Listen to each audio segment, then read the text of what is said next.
નમસ્કાર. સરદાર પટેલ વિદ્યાભવન, નાના વરાછા, સુરત. ધોરણ 11 વાણિજ્ય વ્યવસ્થા અને સંચાલન, ચેપ્ટર નંબર 6, ધંધાકીય વ્યવસ્થાપનના સ્વરૂપ, ભાગ 2. હવે ધંધાકીય વ્યવસ્થાપનના સ્વરૂપ ભાગ 2 માં ગયા પીરિયડમાં આપણે કંપનીના પ્રકારની વાત કરી હતી કે કંપનીના કેટલા પ્રકાર છે. તો આજે ફરી પાછું એકવાર રિવિઝન કરી લઈએ કે કંપનીના મુખ્ય 4 પ્રકાર છે. એમાં ખાસ કાયદા દ્વારા અસ્તિત્વમાં આવતી કંપની કે જે સંસદ કે વિધાનસભાના ખાસ કાયદા દ્વારા અસ્તિત્વમાં આવે છે, એવી કંપનીને ખાસ કાયદા દ્વારા અસ્તિત્વમાં આવતી કંપની કહેવામાં આવે છે. દાખલા તરીકે આપણે જોઈએ તો રિઝર્વ બેંક ઓફ ઇન્ડિયા અને LIC. ત્યારબાદ આપણે સભ્ય સંખ્યાની દ્રષ્ટિએ કંપનીની વાત કરી. સભ્ય સંખ્યાની દ્રષ્ટિએ કંપનીના 3 પ્રકાર પડે છે. એમાં સર્વપ્રથમ પ્રકારની વાત કરીએ તો ખાનગી કંપની. જે કંપની જાહેર નથી તે કંપની ખાનગી છે, અને જે કંપની ખાનગી નથી એ કંપની જાહેર છે. એટલે સંખ્યાની દ્રષ્ટિએ કંપનીના 3 પ્રકાર પડે છે. એમાં પહેલો પ્રકાર છે જાહેર કંપની, બીજો પ્રકાર છે ખાનગી કંપની, અને ત્રીજો પ્રકાર છે એક વ્યક્તિની કંપની. વર્ચસ્વની દ્રષ્ટિએ કંપનીના 3 પ્રકાર પડે છે. હવે વર્ચસ્વની દ્રષ્ટિએ કંપનીના 3 પ્રકાર કયા પડે છે? તો પહેલો પ્રકાર છે સરકારી કંપની, ત્યારબાદ આવે છે શાસક કંપની, અને ત્યારબાદ આવે છે ગૌણ કંપની. આ ઉપરાંત આપણે ચોથા પ્રકારની વાત કરીએ તો નોંધણીની દ્રષ્ટિએ કંપનીના પ્રકાર.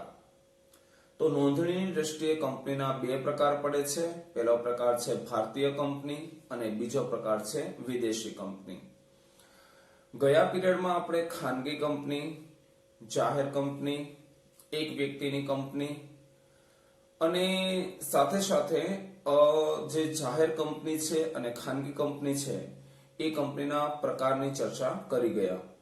હવે આજે આપણે સરકારી કંપની કોને કહેવામાં આવે છે, શાસક કંપની કોને કહેવામાં આવે છે, ગૌણ કંપની કોને કહેવામાં આવે છે, આ કંપનીના પરિચય મેળવીશું. એટલે કે વર્ચસ્વની દ્રષ્ટિએ કંપનીના પ્રકારની વિગતે ચર્ચા કરીશું. તો આપણે સર્વપ્રથમ વાત કરીએ એક વ્યક્તિની કંપની. એક વ્યક્તિની કંપની કોને કહેવામાં આવે છે? તો એક વ્યક્તિની કંપની એટલે કે એવી કંપની કે જેમાં એક જ વ્યક્તિ સભ્ય હોય છે. એક વ્યક્તિની કંપની એટલે એવી કંપની કે જેમાં માત્ર ને માત્ર એક જ વ્યક્તિ સભ્ય હોય છે. એક વ્યક્તિની કંપનીમાં સંચાલક હોય તેવા અન્ય વ્યક્તિ સાથે, અન્ય સભ્ય સાથે કરાર કરી શકે છે.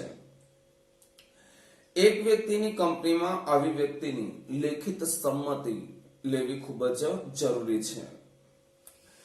ઈસવીસન 1956 નો જે કંપની ધારો હતો એ કંપની ધારામાં એક વ્યક્તિની કંપની જે છે એનું અસ્તિત્વ ન હતું, પરંતુ વર્ષ 2013 ના કંપની ધારા અનુસાર ખાનગી કંપની એક વ્યક્તિની કંપની હોઈ શકે છે. આમ જે કંપનીમાં એક જ વ્યક્તિ સભ્ય હોય છે તેને એક વ્યક્તિની કંપની તરીકે ઓળખવામાં આવે છે. આ કંપની અન્ય કંપનીના સભ્ય સાથે કરાર કરી શકે છે. ઈસવીસન 1956 નો કંપની ધારો છે એ કંપની ધારામાં એક વ્યક્તિની કંપનીને સ્થાન નહોતું, પરંતુ વર્ષ 2013 નો જે નવો કંપની ધારો છે એ કંપની ધારામાં ખાનગી કંપની એક વ્યક્તિની કંપની હોઈ શકે છે. વર્ચસ્વની દ્રષ્ટિએ જ્યારે આપણે કંપનીની વાત કરીએ તો વર્ચસ્વની દ્રષ્ટિએ કંપનીના 3 પ્રકાર પડે છે. એમાં સર્વપ્રથમ પ્રકાર પડે છે સરકારી કંપની, ત્યારબાદ આવે છે શાસક કંપની, અને ત્યારબાદ આવે છે ગૌણ કંપની. સર્વપ્રથમ આપણે સરકારી કંપનીની વાત કરીએ તો જે કંપનીમાં ભરપાઈ થયેલી મૂડીમાં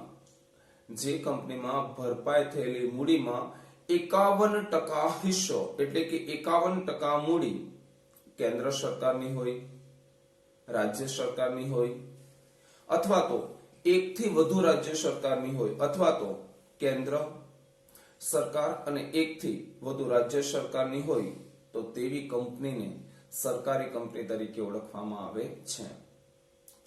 કે જે કંપનીમાં ભરપાઈ થયેલી મૂડીમાં 51% હિસ્સો 51% કે તેથી વધુ હિસ્સો કેન્દ્ર સરકારનો હોય અથવા તો રાજ્ય સરકારનો હોય અથવા તો એક કરતા વધુ રાજ્યનો હોય અથવા તો કેન્દ્ર સરકાર અને સાથે એક કરતા વધુ રાજ્યનો હોય તો એવી કંપનીને સરકારી કંપની તરીકે ઓળખવામાં આવે છે. સીધું ને સરળ છે કે 51% હિસ્સો કેન્દ્ર અથવા તો રાજ્ય સરકાર અથવા તો એક કરતા વધુ રાજ્યનો હોય તો તેને સરકારી કંપની તરીકે ઓળખવામાં આવે છે. ઉદાહરણની વાત કરીએ તો ઉદાહરણ છે Ashok hotel limited, Bharat heavy electronics limited, મહાનગર ટેલિફોન નિગમ લિમિટેડ. આ બધી જ કંપનીઓ સરકારી કંપનીઓ છે, કારણ કે આ કંપનીઓમાં સરકાર જે મૂડીની ભરપાઈ થયેલી છે એમાં 51% મૂડી એ સરકારની છે, કેન્દ્ર સરકાર અથવા તો રાજ્ય સરકાર અથવા તો એક કરતા વધુ રાજ્ય અથવા રાજ્ય સરકાર અને કેન્દ્ર સરકારનો સહિયારો પ્રયાસ હોઈ શકે છે. તો 51% કરતા જે કંપનીમાં 51% કરતા વધુ મૂડી સરકારની હોય તો તેને સરકારી કંપની તરીકે ઓળખવામાં આવે છે. દાખલા તરીકે Ashok hotels limited, Bharat heavy electronics limited અથવા તો મહાનગર ટેલિફોન નિગમ લિમિટેડ. ત્યારબાદ આપણે શાસક કંપનીની વાત કરી કે શાસક કંપની કોને કહેવામાં આવે છે. તો કોઈ એક કંપની બીજી કંપનીના 50% કરતા વધુ XYZ નામની, દાખલા તરીકે એ કંપની છે એ કંપની એ બી કંપનીમાં એટલે કે બીજી કંપનીમાં 50% કરતા વધુ શેર ધરાવતી હોય અને કંપનીના બહુમતી સંચાલકોની નિમણૂકનો અધિકાર ધરાવતી હોય તો તેને શાસક કંપની તરીકે ઓળખવામાં આવે છે. XYZ નામની કોઈ એક કંપની એ અન્ય કોઈ બીજી કંપનીમાં 51% કરતા વધુ શેર ધરાવતી હોય અને 50% કરતા વધુ શેર ધરાવતી હોય અને બહુમતીથી જે સંચાલકો છે એ સંચાલકોની નિમણૂક કરવાનો અધિકાર ધરાવતી હોય તો આવી કંપનીને શાસક કંપની તરીકે ઓળખવામાં આવે છે. દાખલા તરીકે એ નામની કંપની એ બી નામની કંપનીમાં 50% કરતા વધુ શેર ધરાવતી હોય તો એ નામની કંપનીને શાસક કંપની તરીકે ઓળખવામાં આવે છે અને આવી કંપની એ સંચાલકોની નિમણૂકનો અધિકાર ધરાવે છે. જ્યારે ગૌણ કંપની કોને કહેવામાં આવે તો જે કંપની ના 50% થી વધુ શેર શાસક કંપની ધરાવે છે. જે કંપનીના 50% કરતા વધુ શેર એ શાસક કંપની ધરાવે છે અને જે કંપની માં બહુમતી સંચાલકોની નિમણૂક કરવાનો અધિકાર શાસક કંપનીને હોય તો તેને ગૌણ કંપની તરીકે ઓળખવામાં આવે છે. કે જે કંપનીમાં 50% કરતા વધુ શેર શાસક કંપનીના છે અને અધિકારીઓની નિમણૂકનો અધિકાર પણ શાસક કંપની ધરાવે છે તો એવી કંપનીને ગૌણ કંપની તરીકે ઓળખવામાં આવે છે. તો આ રીતે આપણે જોયું કે વર્ચસ્વની દ્રષ્ટિએ કંપનીના 3 પ્રકાર પડે છે. એમાં સરકારી કંપની કે 51% કરતા વધુ મૂડીની ભરપાઈ સરકાર દ્વારા કરવામાં આવી હોય તો તેને સરકારી કંપની તરીકે ઓળખવામાં આવે છે.